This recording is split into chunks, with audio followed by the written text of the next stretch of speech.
Have you ever heard of a light portal ceremony? According to lightportalceremony.com, this transformative practice induces altered states of consciousness, guiding participants through visions, sensory explorations, deep trance states, and even lucid dreamlike experiences, ultimately leading to life-altering revelations. My guest today, Bjorn Lestrud, has experienced the light portal ceremony firsthand and is deeply fascinated by holistic healing methods. Bjorn is the founder of Blue Dragon Healing, where he focuses on the power of sound to support healing and transformation. This is going to be quite the adventure, so get ready to dive into the fascinating world of healing and discovery with Bjorn Lestrud. Welcome to Journey with Jake. This is a podcast about adventure and how through our adventures we can overcome the challenges of life that come our way. While I expect you will learn some things about different adventures, this show will entertain you.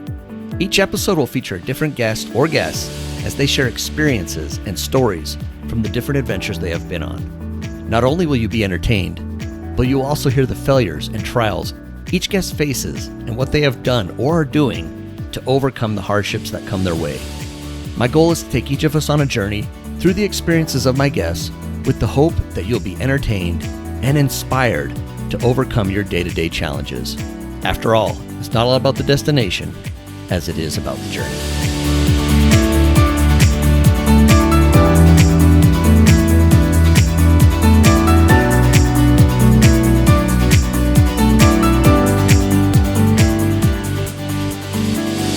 Welcome back to the show. My name is Jake Bushman, and I'm the host of Journey with Jake. I'm so glad you're here, and I hope you're as excited as I am about today's guest. Bjorn Lestrud brings a wealth of experience, especially in the fascinating world of healing through shamans, sound, and light. Before we dive into my conversation with Bjorn, I have a few quick reminders. If you haven't already, please subscribe to Journey with Jake wherever you listen to podcasts. And if you're enjoying the show, I'd be so grateful if you could leave a rating and review. It really helps others discover the podcast. You can also stay connected with me on Instagram at Journey with Jake Podcast. Plus, Journey with Jake is on YouTube. Just search Journey with Jake, hit subscribe, and give the show a like while you're there. I'm thrilled to share that Journey with Jake is part of the Podmatch Podcast Network. If you're looking to discover new shows, be sure to check out podmatch.com/network.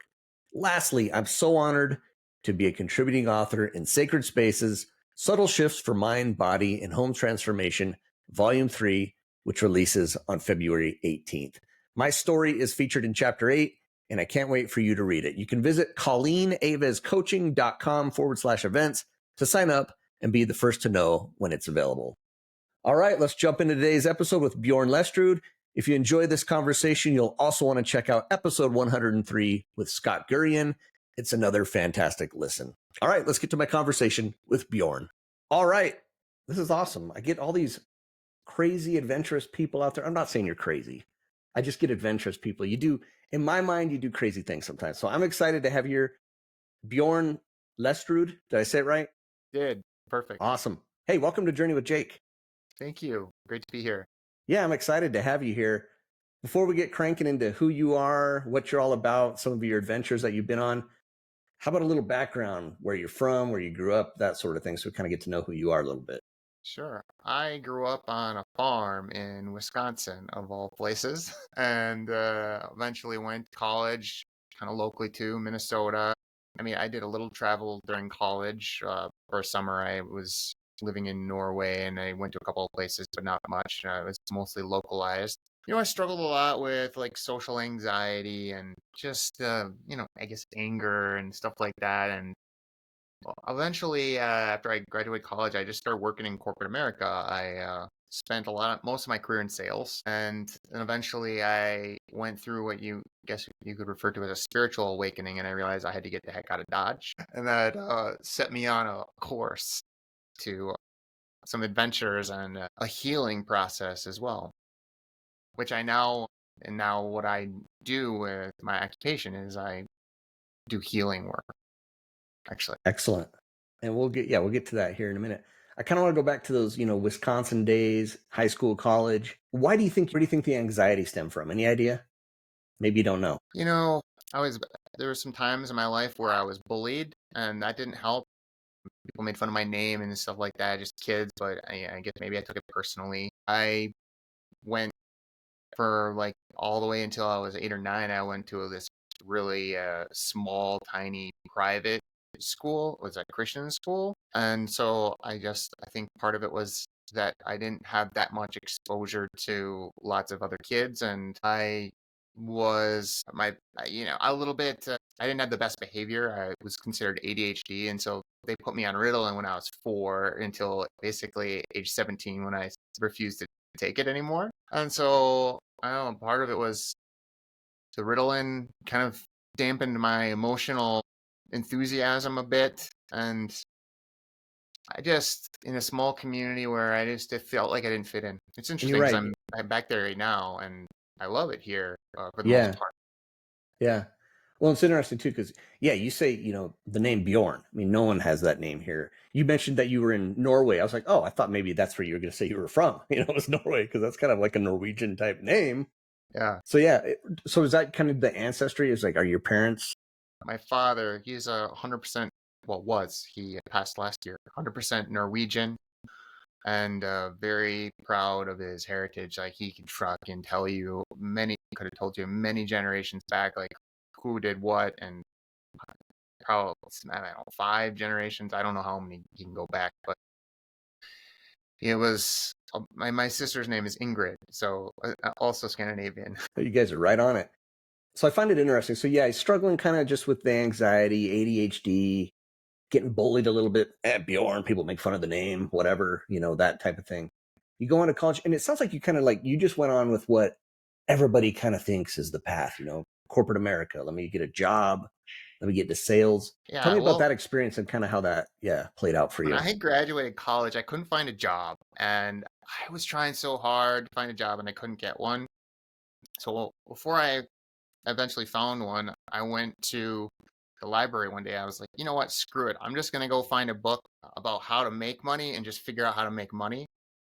And I stumbled on Rich Dad, Poor Dad, and that really ignited me a lot. And I kept reading this recurring message in the Rich Dad series, which was like, learn sales because that's a key to entrepreneurship.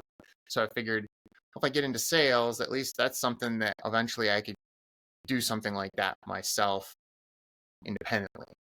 And that's Yeah. how I kind of moved in. And that's how you got in sales. And I wish, Bjorn, I wish I had some sales skills. Honestly, I wish I did because I feel like people who know how to sell can really, can do anything. Be an entrepreneur, they could kind of do anything they want because they know they have those skills. I think that's something I lack. I think I struggle with it. So I think I feel like I do. So I think that's awesome that you at least know how to do that. What was the breaking point? When did you decide, hey, I'm stopping this and I'm going to start traveling and get out of Dodge, like you said?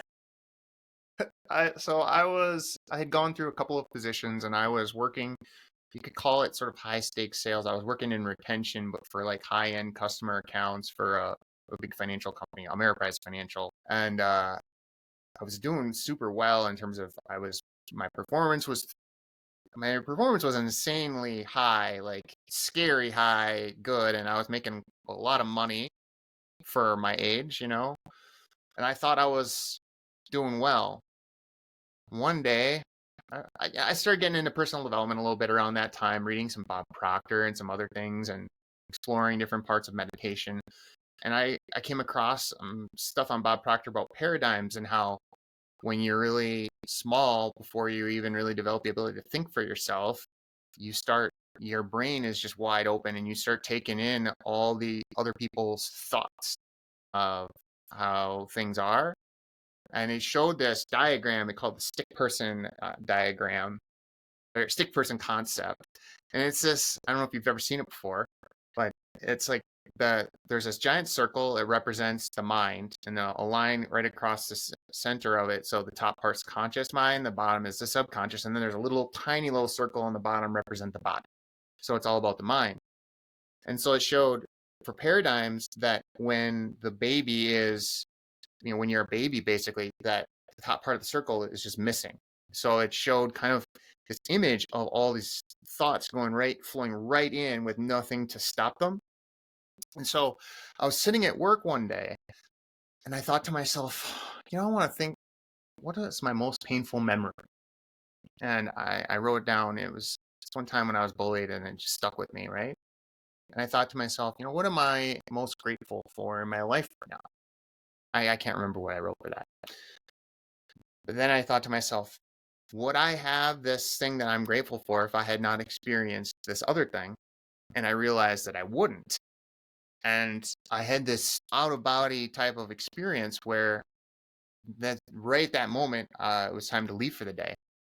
So I got up and I was walking out, and I saw this picture in my mind of the infant with the head open, flip upside down, and all the thoughts start dumping out of the head. And then as I saw those thoughts dumping out of the head, tears just started streaming down my face. And I got swept up. I almost felt like I was floating. I walked probably 20 blocks the wrong way from my home because I lived in walking distance downtown from my work, but I didn't even realize what direction I was going. I was so swept up in the grace of it all. And so after that, going back to work the next day, I realized that experience really it shed a layer and it made me more aware of the discomfort that I had been experiencing, but sort of suppressing and denying. And just being in my work building, I would starting getting a stomach ache, like really uncomfortable, like physical sensations, and I'm like, I do not want to be here anymore. I need to get out of here. So that was the moment. That is quite the experience. I mean, that's pretty incredible that you had such a life-changing experience for you. Now, and granted, it took you in the wrong direction, leaving work and everything else. Did anybody at work notice this or see you as you're like, no, you just, No, yeah, no. One thing I've learned is that nobody really is paying much attention to anything but their own thoughts. And I learned this when I did this exercise one time called 18 Degrees of Social Freedom. And it's like you start doing really small things, like you look, when you're walking in a public place, look a person in the eye for 3 seconds, smile at someone, and then it gets more and more like crazy, like, moonwalk around a group of strangers, do that, and I did pretty much most of the things, and I realized, wow, like people didn't even notice me doing this stuff, you no one know? even cares. Isn't So that crazy? It's interesting. All right. Yeah. Wow, that's wild. And the fact that, when you came back and you had that stomach ache and you're just like, this isn't it. This isn't it for me. So where did you go from there? Like, how did you like say, all right, I'm going to go to Europe or wherever you went? What was kind of the next step in Bjorn's travels, I guess? I got into crypto and got lucky, I guess, and made some money. And so I went on a trip. It started with, let's see, where did I go first? I started with a trip to Europe. I went to visit Prague. I stayed there for a month. I went to Thailand for a couple of months, to Spain to visit a friend. So by this time, we're talking, well, 4 or 5 months, and I came back. And then around the new year, I signed up for like a group trip for one of those organized companies, Hacker Paradise, to Nicaragua. Because I just thought that sounds super exotic, super cool, and it'd be fun to have some people with me because it is a little. I did experience some loneliness traveling by myself, although there were also benefits to it, of course, too. But I wanted to try a group thing. So I got there before the group did because I went down to Costa Rica with a friend of mine and we were there for a few weeks. And then we went up to Nicaragua with another friend of his and we were doing some exploration. We did this thing called Sunday Fun Day down in San Juan del Sur, where they have this just giant party and you're going from place to place and playing all these drinking games. I got absolutely uh, blasted doing doing that. But eventually we made our way up to Nicaragua and then I said goodbye to my friends and met with the group. And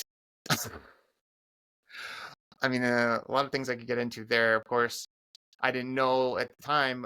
I thought it was a little strange when we were entering the country, how the people were searching us. My friend had literally had weed in his bag, and they didn't even care about it. But they were very, very specific about that we were not allowed to bring in a drone into the country. I had no idea why we wouldn't be allowed to bring in drones. I figured that out soon enough. with the uprising that took place when I was there. Yeah, I let's touch yeah. on that if you don't mind. Okay, so first of all, you're going with a group called Hackers Paradise, I think you said.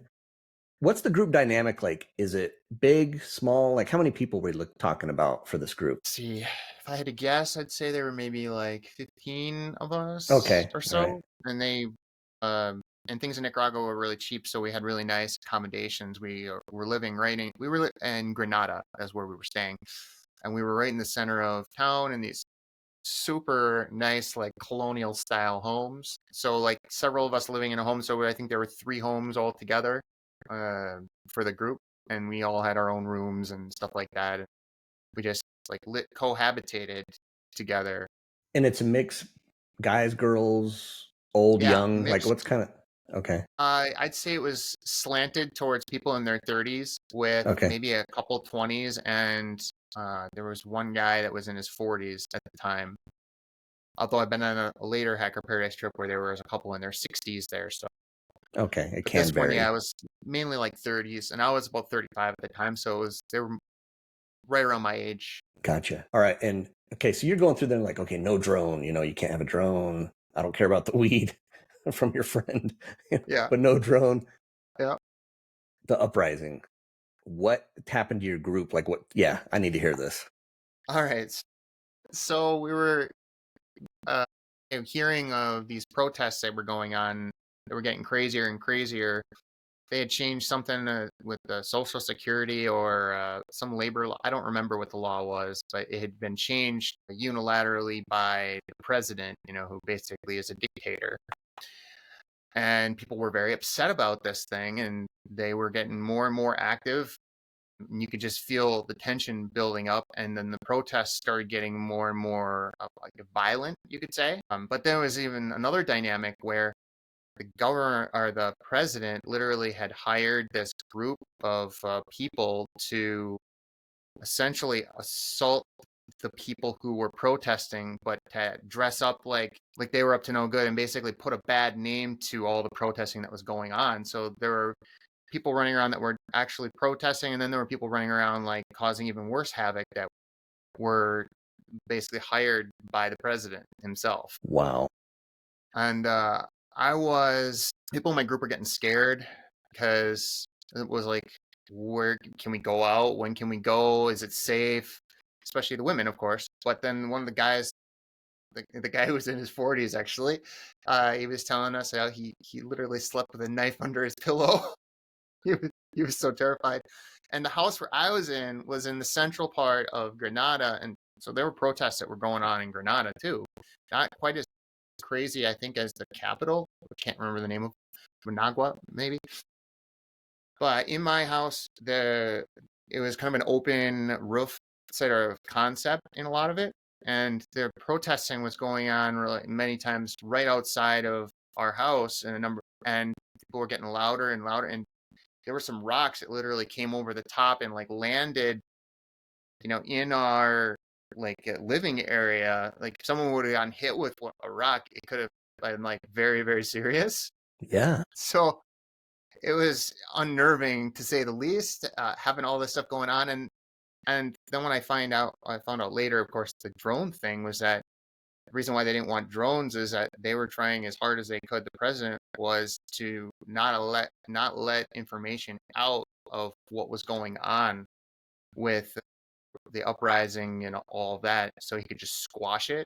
So he didn't want people taking pictures. There was actually a video footage of a guy who was filming and he got shot in the head. Wow. And you guys are there for this. Wow. Yeah, so we evacuated to Costa Rica, got a plane there, and stayed in Manuel Antonio for the duration of our month, which we were maybe halfway through the trip. So we were 2 weeks in, and it was a month trip. Wow. So needless to say, your trip to Nicaragua was a little more exciting probably than you had planned for. Yeah, much Wow. more so. Wow. That's incredible. And it was like crazy too, because it was supposed to be one of the safest places in all of Latin America. They even said Nicaragua was technically safer than the UK, uh, and there hadn't been any problems there in decades. And the one time that I go there, they have like the biggest thing that's happened, you know, Yeah. in 30 or 40 years or something. Wow, incredible. That's wild.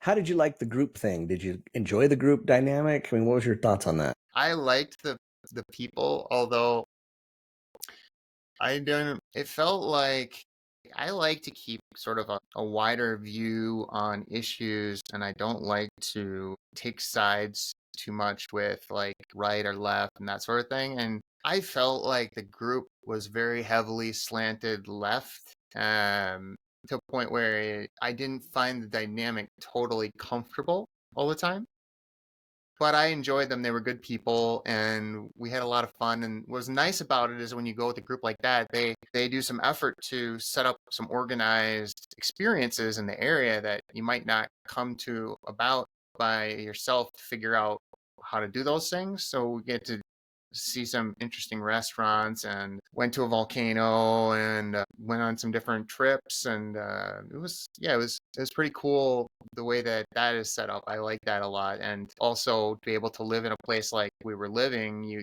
have the more people, you can afford to do something like that, It's true. and that was cool too. Yeah, that makes a difference. I kind of want to stay on the group thing just for a minute because you said you did a lot of solo traveling and you said you got a little bit lonely. See that I've had quite a few solo travelers on the show and they all just love it. Like they absolutely love it. I sit there and think, yeah, I would get lonely. Like, and it sounds like you did a little bit. That's why you decided to do the group thing. When you compare the two, though, what is it about solo travel that you like or maybe don't like? What's your thoughts on between the two of them? Well, when I'm solo traveling, I find myself in a lot more of an introspective kind of a mode where I'm a little bit less on edge, because I don't constantly have to keep socializing and have a concern for what the group is doing. And so it does allow me to go a little bit deeper into my own space and my own skin. So I like that aspect of it a lot. And, and it's like, if I want to just go wander for a day, I go wander, I go sit on a bench, whatever I want to do. For the most part, I can do. And there's a group thing. It's like, well, we have this event tonight, and if maybe I'm a little bit tired and I don't want to necessarily go to that event, but then there's a pressure like, well, of course you should go to this event. You signed up for this trip, and there are all these people that are going to be there. Like, it's like there's an expectation there, and so it's like an imperfection on both sides. Yeah. Okay, that makes sense. I appreciate you sharing that. That makes sense. All right, we got to jump back to Europe for a minute because you talked about doing something else. Okay, you said when you were in Europe, this is something that you wrote to me and that you mentioned. You said you were there microdosing mushrooms. I don't even know. Yeah. I don't even know what that means. You're gonna have to explain what that even means because I have no Well, clue. it has started when I had come back to the States from Colombia, a trip to Colombia I had made, and I went to a wedding, and my friends handed out some magic mushroom, and I took it. It wasn't the first time I had done mushroom, but I had this experience where I realized when I went back into the group at the wedding, I realized I feel almost no anxiety, almost no social anxiety, and I felt super calm and comfortable in my own skin. I thought, I would like to do an experiment and try this on a more of a long-term basis. And then I did some reading and I read that people do microdose psychedelics like over periods of time, 2 months, 3 months, whatever.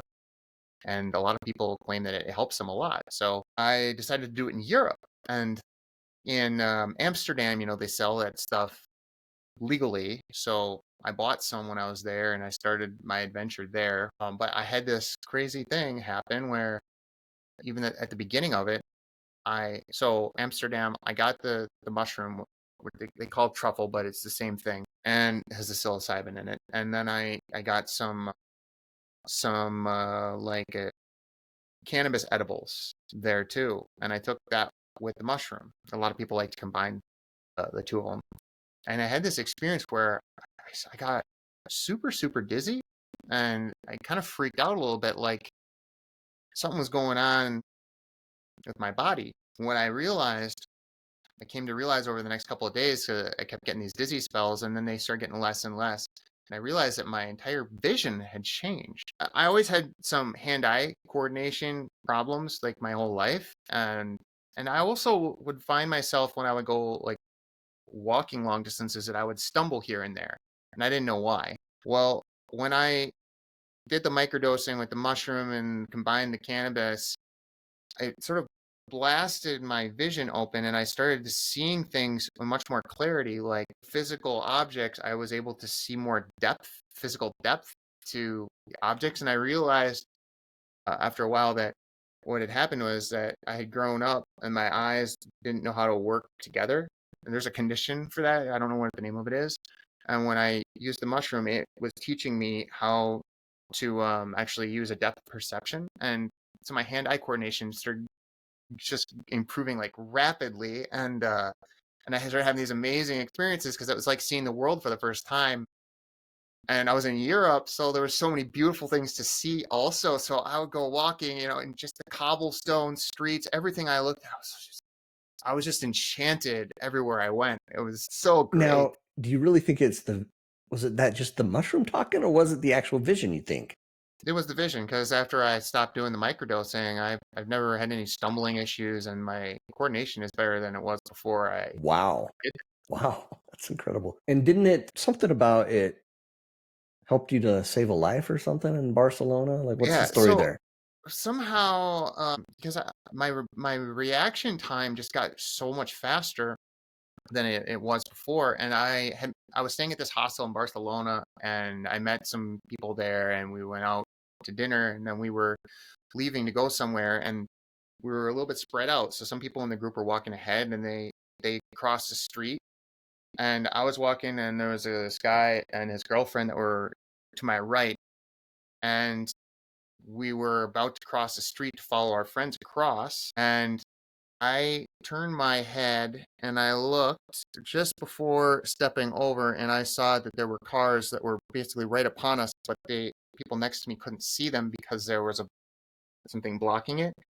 And I managed to throw my arm out, and they both just slammed into my arm like a seatbelt just in time As the before cars. the cars came by. And it was all like, in a fraction of a second, it all happened. It was like, so I never had an experience quite like that before. Yeah.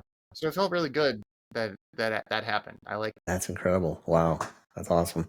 Man, so yeah, so you were, when did you say that when did you first start traveling? Was that like 2017? When was the Yeah, 2017? Okay. that was when 2018 was I when the did. Nicaragua thing happened. Yep. And then 2019 was the microdosing journey. And then 2021 was when I went to Tulum and started working with the shamans and the whole plant medicine culture there. Perfect. Let's talk about that because I know I've had a guest on who's had some experience with shamans, and Ah, I'm going to butcher the name. Ayahuasca. I don't know. I'm not saying it right. ayahuasca. Ayahuasca. Thank you. He had some experience You're there. close. Yeah. Okay. Yeah. I kind of had the right frame of mind there. So what led you to Tulum? I know we're talking Mexico. What made you think, hey, I want to go there and check this out? It was on my bucket list of places to go. It had been for a while. I had Brini. It was kind of a hippie sort of place, but cool and like interesting things to do, and just sort of it felt like a cool vibe. And it's weird because they have this like spiritual community there, but then it's also like considered to be one of the top places in the world to go for partying. And so like a lot of the top DJs in the world actually have Tulum on their circuit when they go do tours and stuff. So you have a kind of a strange dichotomy there, but uh, it was peak COVID at the time. I personally, I wanted to be in an environment where there were lax standards for how you conduct yourself. I just wanted more freedom of movement, and I was willing to have whatever risks came with that. Just that's how I wanted to be. So I chose that for myself. That I knew that that was one place people considered to be a haven for people who wanted a little fewer restrictions, and so there was that. And then I had a friend who just traveled down there and he was like, come on down. And I'm like, well, I'll have a friend there. It'll be a better place than where I am. And so I went. And so I had this experience where my friend, he hurt his toe one day, and it was, I don't know what the accident was, but his toe was severely black and blue. Like the toenail had gone completely black, so anyone who saw it was like, your toenail's going to fall off, right? And he was like, of course, yeah, sure. So a couple of days had gone by and I hadn't seen him. And I saw him and he's, look at my toe. I look at his toe and his toe is normal, completely normal, no discoloration. The toenail is still there, nothing wrong with it whatsoever. So I'm like, what? How did that happen? Like, what is going on here? And he's telling me, he went to this energy healing ceremony called the light portal and came out and his toe was healed. The He's light like, you should come portal. to, yeah. She's like, you should come to the light portal. So what do I have to lose? I'm, interested in healing and I wanted to check it out. So it was this like ceremony they did once a week where there were like a variety of different facilitators from different backgrounds, and they combined a bunch of different healing modalities. So they were first there were about 20 of us around a circle, and they led us through what is called biodynamic breath work, where they have you do these different movements with your body while you're doing like open mouth breathing or breath work. Kind of puts you in an altered state. And then they had everyone laying down on their backs, and someone was playing drums, someone was chanting, and then the facilitators were going around the room and doing physical work on people, like work on what they would refer to as blockages. So I was laying there, and then this little tiny woman comes up to me and starts working on my body, and she's tiny, but it was very painful for me. The work she did, she was just digging in. She would just find all these little crevices, and it would be like it would hurt so bad. And I was just trying not to scream. And there were people in there that were screaming, and people in there were crying. It was really something happening in there. So she finally finishes, and I just start laughing. I can't stop. Just uncontrollable laughter comes up in me, and yeah, I didn't have any miraculous healing experience there, but I was like very intrigued by the end, and I'm like, I want to explore this more. So I set up a private session with two of the facilitators there. One was the woman that had worked on me, and then her partner Jose. So they came to my apartment. She worked on me for about an hour and a half, just digging in. I mean, talk about painful. The light portal thing was like, 10 minutes. This was like an hour and a half of that. And then she was telling me all this stuff like and I didn't really have any spiritual beliefs about like entities or guides or angels even, but she was known as a seer. So she was saying, I saw these energies on your father's side and these energies from your mother's side and these emotions, and I saw these spirit guides, this a jaguar and this Native American shaman. And then the next part of the ceremony was meet your guides, they called it. And Jose served me a plant medicine called hape, which is a type of tobacco snuff, but it has some psychoactive components to it. And you take it through the nose. So they use an object called a tape, and you put one end in each in one nostril at a time, and the other person blows it in. And so he served me this hape, and then he stands behind me, and he starts shaking maracas in my ears. And so there's so much noise, my mind is not able to digest and process logically what is happening in the room. And then he starts chanting. The next thing I know, I'm chanting. And then I got sick all over the place. And I was laying on the floor for hours.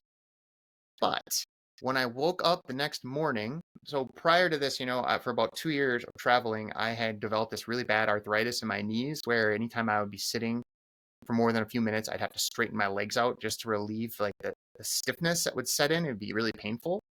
So when I woke up the next morning after that private session, all of that pain in my knees was gone, totally gone, never came back since.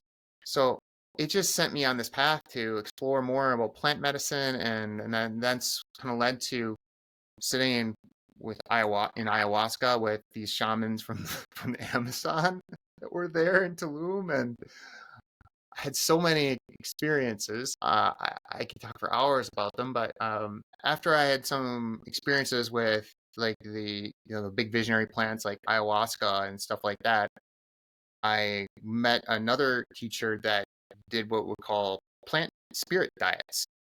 And this where you work with a plant over a longer period of time, not with the intention of having some big visionary moment, but rather of in an integrative way to make some permanent changes, healing changes, like to let go of some things maybe you're holding on to. And so I did this diet on a plant that was called marosa, but the diet that I did not involve the physical taking of a plant. Uh, I did, it's hard to explain, but I did the entire diet through listening to chants that this maestro would, every 2 to 3 weeks, we'd meet online. He'd give me a new chant, and I would listen to this chant every day. And I would, um, then I would have a ritual that I would do for grounding. I would smoke a mapacho tobacco and do these things. About a month into that experience, I went for a walk, and I was outside, and I started feeling this warming sensation like right in my upper chest. Keep in mind, I didn't take anything, no drugs, nothing. It's warming sensation in my upper chest. And then it was like the only thing I could compare it to is like the thought that occurred to me at the time was like that there were like almost like a flower bud that suddenly blooms all at once, and I felt this deep abiding euphoria just flow through my whole body, and I was in such a state, it was like unconditional love just flowing through my whole body. I was stumbling around like a drunk, like so swept up in it. And no matter where I fixed my gaze, I I would fall in love with whatever I saw.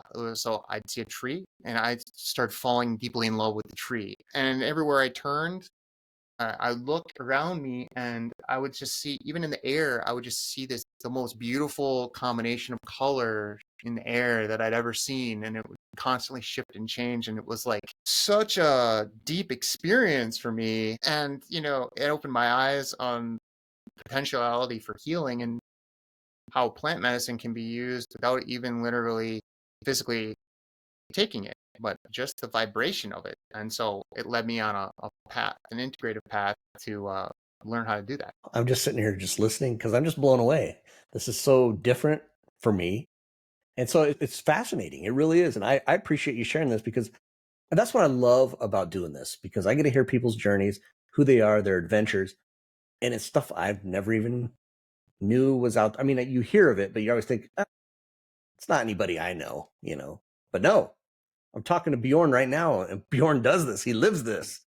Wow. Yeah. Incredible. So I've done a couple of diets since then on some different plants on my own. Recently did one this year, actually. A plant that they call, well, its translation is a plant of coldness. And that was a lot of fun as well. Great Wow. time. Not no euphoric moment or anything, but wonderful experience. Let's go back to this light portal ceremony thing again, and then kind of your private session. Light portal, is there some sort of, they doing something with light, or why is it called the Okay, light so portal? they call it the light portal because the main teacher of the group, it was the idea is they were setting an intention to open a portal of light to essentially cleanse the heavier, denser energies of the earth and allow people to release those Gotcha. energies up into this portal of light. And he Gotcha. had brought this with him from his teachers and lineage he had been working with in Thailand, and he had a healing center there before he came to Tulum, and so that's where the idea came from. Gotcha. Okay. And then the other part was when you were in your private session and you were talking about spirit guides, and this lady is saying, "Oh, I see some from your father's side." Are they people? Are they animal? Like, what are they in this world? So depends on a person's beliefs, partly, right? Some, like a Christian, might interpret spirit guides as the Holy Spirit itself. I had some very, like through my time with ayahuasca, I had some very visual experiences that were very specific of some different guides that they appeared, a multitude. I saw some dragons. I saw some shamans, some other animals as well. A jaguar I saw, birds, all kinds of them, and the ideas around them are partly that like the animal guides tend to be more about helping you with earthly pursuits and relationships and deeper, more primal things that keep you tethered to the world. And some guides can be more like helping you with higher level type things, connecting more with, your higher self or God or whatever you want to call it that. And sometimes people see their ancestors when they're doing those sorts of experiences. And sometimes people believe that the guides they see are actually were ancestors of them and are appearing in that form. So there's no way to really know, just experience, I guess. But dragons were a recurring theme for me. The guide that I saw the most was this blue dragon. I have one quick story about that. Yeah. I met the blue dragon during an ayahuasca ceremony. And keep in mind, I was in the jungle, been living in there for 6 months maybe. And so the mosquitoes were really bad, and I get bit a lot. I met the blue dragon during this ayahuasca ceremony when I went out by the fire. So I saw this dragon, clear detail in front of me. You could argue whether it was a real experience or not, but it was real at the time. I saw this dragon, and I saw it blow this smoke at me, and I didn't really think too much of it. But what happened from that point on is that mosquitoes almost entirely left me alone for the next year that I lived in Tulum. Never really bothered me again. I think maybe I got 2 mosquito bites in a year, and was getting them all the time before that. So it's like, how do I explain that? I can't. You can explain it by the blue dragon. That's The blue awesome. That's wild. dragon. Wow. That's super interesting. Because of this experience that you've had over the years, in the course of years, like learning this stuff, learning about plant medicine, things like that, what are you doing with it now? So I was trained after I came back to the States. I learned a healing modality called biofield tuning, which teaches you how to use tuning forks, like Say it again. It's called what? biofield tuning. So you use Biofield. Okay. biofield tuning, yeah, like biofield meaning your energetic field, right? So it's basically a way to use sound to help people release things, help people through difficult times and give people a different outlet to maybe let go of something that they've been holding on to. And maybe they've tried other things and those things didn't work, or maybe they just immediately resonated with sound healing. Well, most people, when they think of sound healing, they think of like someone using like a Tibetan bowl and Yeah. stuff like that, or playing like a didgeridoo, like one of those giant. I don't know if you ever seen one of those Yeah. that the Australians have. But this woman, Eileen McCusick, had created a modality called biofield tuning, and it uses tuning forks essentially to work with the body. And because if you consider like what is sound and what is light, they're essentially the same thing, just different frequency. So sound is something that the body understands. When you hear sound, the body understands the sound. The body can't hear. Light is too high frequency, so it's beyond the body, right? But the body understands sound, so we can use different frequencies to really help the body to relax and let go and be. And so I was doing that, and then part of my plant medicine journey was that my voice really opened up, and I learned how to do this certain type of chanting that the shamans do. And so I learned I learned the biofield tuning, and then I learned how to basically use my voice essentially like I was using the tuning forks, but excuse me, but I was able to be more accurate and take less time, and people had a better experience when I used my voice. So I just kept doing it, and then I just used the tuning forks sparingly. But yeah, so it's like I do a session. I do like free events all the time on Insight Timer. It's a meditation app.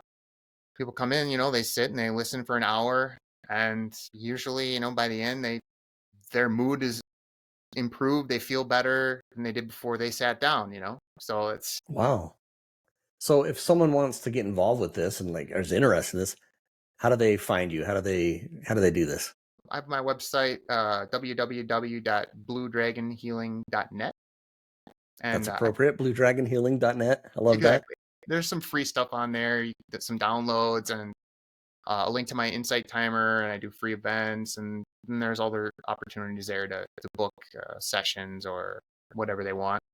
And they just get in touch Awesome. with me. What's the future hold for you? What do you think? That is a really good question.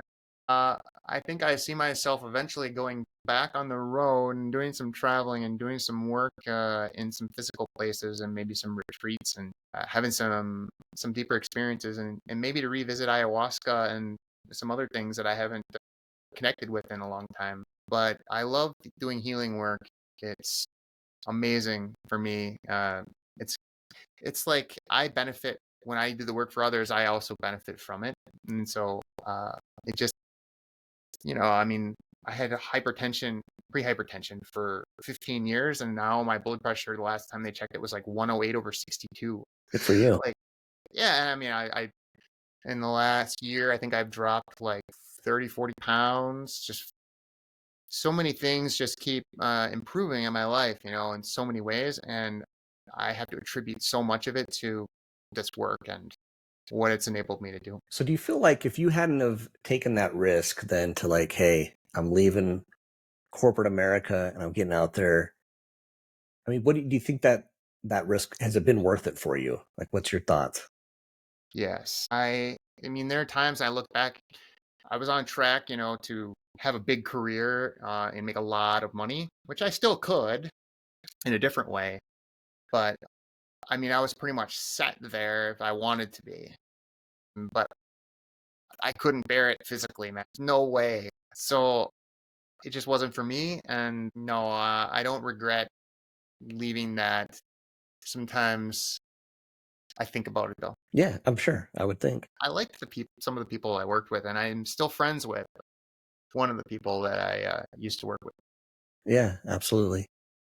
So for you, kind of the final question I'm going to wrap up with, this is always one of my favorite questions to ask, is what does adventure mean to you? To allow myself to move with the flow of life and to make choices that align with that flow, regardless of whether they are conventional or not.